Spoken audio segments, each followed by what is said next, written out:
idan ka ji ana sato kasa katsi to baba ne yayi gardama. Boka ba shi magani sai Allah. Ki tambayi yar uwarki, ni ne malam Abashe mai shabun wuta. Ba a taba zuwa da wata bukata a wurina ba a samu biyan bukata ba. Baban Khalid ina Khalid ne, so nake wannan tafiyar tafi da shi Kamaru domin fara nuna masa harkokin kasuwanci tun yanzu. Haba Alhaji, ka je da shi ina wannan dan jaririn yaron zaka ce zaka tafi da shi Kamaru. Me zai je maka? Yaron da tsarki mishi ma bai iya yi ba. Wai fara nuna mai harkoki tun yanzu don ya taso da su.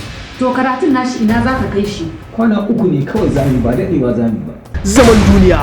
Mazariyar Production ke gabatar muku da sabon shirin su mai suna Zaman Duniya. Ba magana ba ce ta kishiya, zama ne wanda za a yi tsakani da Allah. Ina so ku rike ni tsakani da Allah ku rufa mun asiri ta yanda ni ma idan na fita waje ban ji daɗin nemo mana abin da zan rufa mun asiri.